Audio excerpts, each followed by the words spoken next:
This week, Esports levels up at their latest competition. Adventure Ed scales the climbing wall. We see what's cooking at Riverside Bakery. Our medical residency students test out their skills. The World Language Department connects cultures. And MCHS's DIY and Woods classes build their ideas from the ground up. All of that and more on the Warrior Weekly.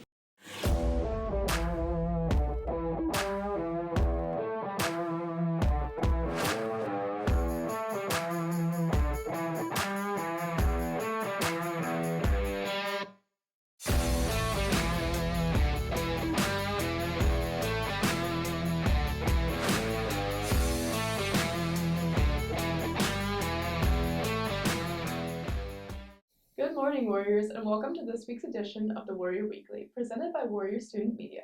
I'm Riley Byron. And I'm Dennis Turkin. Today, PE class tackles the climbing wall. Students get real-world experience in the biomedical field, and we go to the hottest chocolate shop in McHenry. But first, we blast off with esports at the Rocket League playoffs this past Friday. Last Friday, MCHS's undefeated Rocket League esports team had their first playoff game against Riverside High School. With a stellar performance, the Warriors were victorious, winning 4 out of a best-of-7 series. Head of esports and team leader Caleb Stex describes how they've prepared for the playoffs. Throughout the whole week, I've been playing at least 40, 50 hours for the past 2 weeks on Rocket League, which considerably, that's a little bit higher than what I usually do. Because Rocket League it's not literally just hitting the ball. It has as many possibility as chess does. And it can, you don't know what it's going to expect. There are patterns like chess, but it's different in every way. Although the playoffs are stressful to prepare for, players always find a way to put in effort and play their best, despite the high pressure. You know, I try to relax as much as I can because the season was very stressful in terms of rescheduling and making sure our team is ready, which we didn't have any problems with that, but then making sure another team is ready, our opponents. We have committed practices every Tuesday. So as long as the 3 of them show up, or if they can't show up, at least let us know that they can practice at home, and then they can practice virtually together if maybe 2 are here and 1 is at home. Even though esports are physically different than athletics, Aguilar wants students to strive for goals beyond MCHS.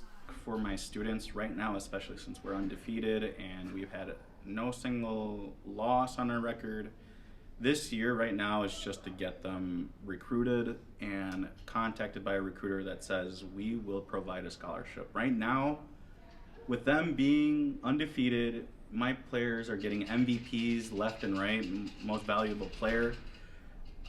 I think it really opens up the door for a scholarship.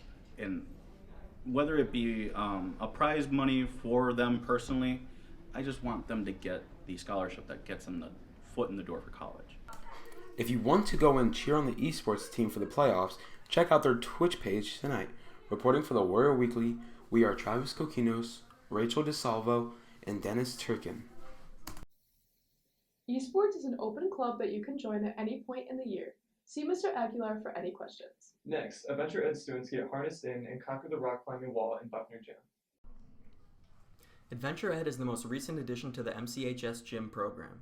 Mr. Jake Gardlabeni explains how the class got its start. It started when I was in college. I took an Adventure Ed class. I had a teacher that really taught me all about the outdoors and adventure type activities, and I just kind of took it from there. Adventure Ed includes various units, each with its own purpose and value. So we start with team building, and we do archery, geocaching, fire building, outdoor cooking, climbing, rappelling, kayaking, high ropes. It teaches a number of different skills. Learning how to work together as a team, being able to overcome some fears, and just hopefully learn to love some outdoor activities. Adventure Ed has been very well received by those who have taken it. Students reflect on why they joined, what they enjoy about the class, and more. I actually took this class last year, and I first heard about it, and I saw the rock wall, and I was like, rock wall climbing, so that's the reason I joined. And then I had so much fun last year that I joined again. You gotta trust them on the ground, and you gotta trust yourself as well. And I've also learned how to push myself a little bit when it comes to climbing. Joined Adventure Ed because obviously I'd had a lot of Boy Scout experience, and in Boy Scouts we do a lot of canoeing, climbing, and all of that stuff. And Adventure Ed was a way for me to kind of experience that stuff at school. What I most enjoy about this class is the team building part, because you learn how to work with others, which is obviously something you can use in the real life. Adventure Ed is an amazing physical education course perfect for anyone looking for exciting and daring activities while learning valuable lessons. Reporting for the Warrior Weekly, we are Cole Amelsey, Matthew Colino, and Ethan Bailey. Looking to get some pep in your step as we climb towards the end of the semester? We're holding a pep rally on Friday, December 16th. It's going to be the best one MCHS has ever had. Can't wait to see you there. Now we stuff our faces with homemade pastries at downtown McHenry's Riverside Bakery. Located on the east border of McHenry, Riverside Chocolate Factory has been serving the finest chocolates and treats since 1990. Manager Charlotte Ryan explains Riverside's impact in the McHenry community. It has a huge importance. I mean, we are the entrance to McHenry, so it is one of the first buildings that people see, whether they're traveling close, just traveling through, passing by. And we got the new McHenry sign out right now. It carries a huge importance. I mean, there's a lot of people who don't even know what McHenry is until they hear the chocolate factory, and they don't even hear the chocolate factory. They hear about the pointy building on the corner, and then they know that it's just full of desserts, and they know it's a McHenry staple. Riverside sells a wide variety of confections, from chocolate-dipped treats to fudges and more, all of which are made fresh daily for customers to enjoy. We make things from, Rice Krispie treats to fresh berries to pretzels, meltaways, peanut butter, chocolate, caramel, all that good stuff. As the holidays roll around, Riverside prepares for its prime business season. Chocolate and flowers are the two best things really to be given for Christmas when you don't know what somebody wants, and so right here, right now is where we're going to be the most busy, and getting things prepped, especially right before Christmas, is where we need to be and getting things done. If you're looking for something sweet to gift someone this holiday season, be sure to stop by Riverside Chocolate Factory. Reporting for the Warrior Weekly were Riley Byron, Kylie Chanowski, Brielle Kakamo, and Casey Condon. Just want to say, guys, their chocolate pretzels are really good, so make sure to go check them out. Next, the biomedical pathway ends in a class called Medical Residency, where aspiring healthcare workers have the chance to volunteer at a local hospital to get real experience. Warrior Student Media has a story. The biomedical pathway is the most taken pathway here at MCHS. The end of the pathway is the medical residency class, giving students the opportunity to shadow hospital staff in different departments. I've always known that I wanted to go into healthcare, and hearing about the class and then seeing all the people wearing scrubs when they came to the middle school, I was just that's definitely what I want to do. That seems cool.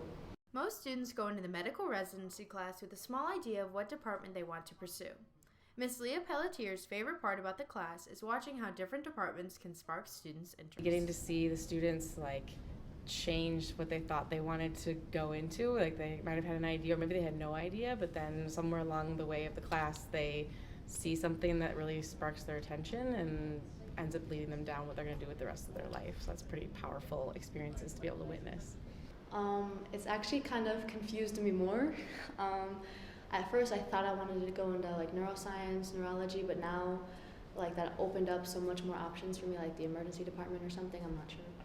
Students each get unique opportunities within each rotation and get to use the things that they learned in other biomed classes in practice. And so the courses really give them kind of a good content and knowledge base and skill base even, because sometimes they get to do a little hands-on. We just had last week a student that got to put an IV into their person that they were shadowing's arm, was willing to let them do that, and she had been able to practice on a fake arm in our classes, so it wasn't the first time, but she got to then do it on a real arm. So kind of just being able to get exposure to everything so that when they see it in practice, they have oh yeah, I remember learning kind of a little bit about that before in class. So. Students get to see a wide range of departments and how they work. These shadowing experiences get students excited to see what people don't get to see in everyday life. All of them have different upsides, but I'm probably looking forward to wound care the most actually. It sounds kind of gross, it probably is, but it's one of them that you really get to learn and see things that you don't get to see anytime else, so that's cool. Medical residency is the perfect opportunity for students to confirm if the medical field is something they want to go in and what specialty they have interest in. Yeah, I hope that either if it's something that they decide that they want to do, that they've found a new path or they've confirmed that that's the path that they want to take, or now is a better time than ever to figure out that maybe this isn't what you want to do as well, and that's totally okay too. If you are interested in the biomedical pathway, talk to your counselor during course selection. Reporting for the Warrior Weekly were Cooper Ten Bruin, Madison Donovan, and Jasmine Carballo. Interested in joining the Warrior Weekly? Talk to your counselor about how you can be one of us and join Mr. Stengel's broadcast class today. Now, most students walk the stage graduating with some sort of foreign language under their belt. Warrior Student Media looks into what makes these classes so popular. Dos estaciones de tu papel. Dos, solo dos. Hay cuatro, pero MCHS's World Language Department combines speaking, listening, and writing to teach students how to communicate in other languages. Offering German, French, and Spanish, this course pathway aims to connect cultures from around the world. Learning a foreign language is more than just learning about the language itself and learning how to speak a language. We pride ourselves on teaching a lot about cultures and perspectives and providing students with the why behind the rules and why things exist, or why does this culture celebrate this way, just giving them kind of that rounded edge to their education. I think we do a really good job of laying the groundwork for that. We know our students aren't going to leave high school being 100% bilingual, or at least not all of them will. But we do try to give them the skills they'll need eventually to be able to communicate on the outside world. Learning another language can be handy for conversations out in the real world. It's valuable to experience different customs to widen your perspective. Mr. Andrew Hillier, who teaches French 1 through 4, focuses on broadening students' understanding of places outside of the U.S. So I picked French because I like the sound of it. My mom warned me not to take it. She said it was hard when she took it in high school. And I did it anyway, and I'm glad I didn't listen to her. And that was that. Most importantly, I'd say to get out of here. Travel, meet new people. I have met some of the most wonderful, warm-hearted people on the planet, and I wouldn't have met them otherwise if I was only a monolingual English speaker. When I was in school, it was very much grammar drills and, here's your list of vocabulary, memorize it, here's a quiz. And now it's about application, using it in a way that makes sense, that is a task that you would have to do in the culture, not just can you fill in a blank. And so that's all the stuff that you would have to logically do in a foreign language. While it's not required to take a world language class in order to graduate, it's highly encouraged that students step outside their comfort zone and gain new skills. Talk to your counselor if you're interested in taking one of these classes. Reporting for the Warrior Weekly, we're Kira Kearns, Ari Juarez, Keith Pierce, and Layla Moreno. Finally, we hope that all students are able to find a home in some pathway at MCHS. But this specific pathway gives students a chance to literally build their own home one day. MCHS prides itself on having a wide variety of elective pathways for students to embark upon. One of these pathways, construction education, features classes like DIY, woods, and the capstone course, construction education. These are project-based classes where we're up, we're moving around, we're using some of the equipment, if not all the equipment, hand tools that you see in the classroom. Students are working at their own pace as well. This year, the construction education class was presented with a unique opportunity. The park at Miller Point is undergoing renovations, and students were tasked with creating storefronts for local businesses to set up shop.